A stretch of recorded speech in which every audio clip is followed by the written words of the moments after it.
Shalom saudara kasih, puji Tuhan, kita diberi kehidupan dan manakala kita diberi hidup, maka ada hal-hal yang layak kita lakukan supaya hidup kita berarti. Saudaraku, izinkan saya menyampaikan renungan pendek pagi ini yang saya beri tema Tuhan Maha Peduli, jangan iri hati. Teksnya diambil dari Amsal 23 ayat 17 sampai 18. Janganlah hatimu iri kepada orang-orang yang berdosa, tetapi takutlah akan Tuhan senantiasa. Karena masa depan sungguh ada dan harapanmu tidak akan hilang. Saudara sekalian yang kekasih, dalam hidup manusia sebagai makhluk sosial kita selalu berinteraksi dengan sesama. Kita juga bukan saja saling kenal dan saling berkomunikasi, tapi juga kadang-kala kita saling mengamati.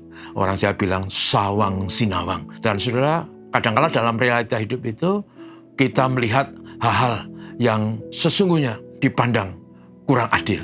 Mengapa? Karena ada orang-orang yang kok sangat mudah cari uang, kok begitu cepat naik karirnya, kok begitu indah rumahnya, kok begitu banyak kekayaannya. Dan sampai akhirnya orang merasa iri.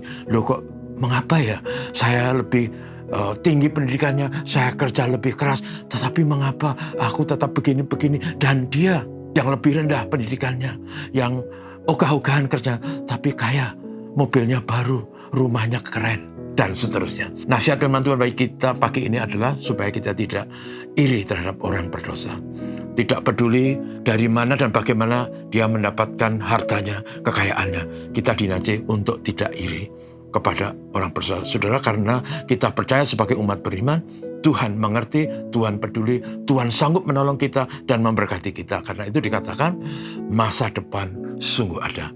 Karena itu saudara sekalian, yang penting bagi kita adalah hidup dijalani dengan benar, hidup diwarnai dengan sikap rajin, disiplin, mengatur uang, mengatur waktu dengan cerdas, supaya kita tidak membuang-buang waktu dan kesempatan, tapi bekerja keras dan melakukan apa yang bisa kita lakukan, banyak berserah dan berdoa pada Tuhan.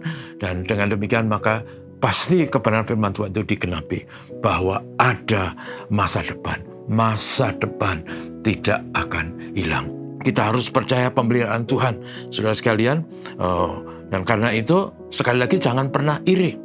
Karena kita dinasihati untuk bersukacita dengan orang yang bersukacita, menangis dengan orang yang menangis. Roma 12 ayat 15. Sehingga dalam hidup bersama, jangan terlalu melihat orang lain. Mari kita berfokus pada hidup kita, bagaimana kita hidup dan berkarya, bagaimana kita mengelola kehidupan ini dengan baik dan benar.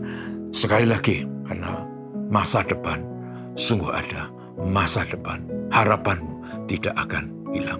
Mari kita hidupi hidup kita dengan tanpa iri, tanpa envious, itu kalau bahasa Inggris envy, tapi dengan segala kasih dan kesungguhan, hidup bersosialisasi dan bergaul dengan cerdas dan benar. Tuhan memberkati kita, mari kita berdoa. Bapa, terima kasih. Kami dinasihati firman Tuhan pagi ini untuk kami tidak iri terhadap orang berdosa, tapi supaya kami bahkan bisa menolong sesama dalam kasih dan persaudaraan. Tuhan berkati kami juga supaya kami hidup dengan baik dan benar, karena janji firman-Mu kami pegang teguh. Ada masa depan, harapan kami tidak akan hilang. Tuhan memberkati kami dalam berbagai tugas tanggung jawab hari ini dan menolong gereja Tuhan dalam segala tugas dan pelayanan, terutama menjelang perayaan Natal. Inilah doa kami, Tuhan Yesus, terpujilah nama-Mu. Haleluya. Amin. Selamat pagi.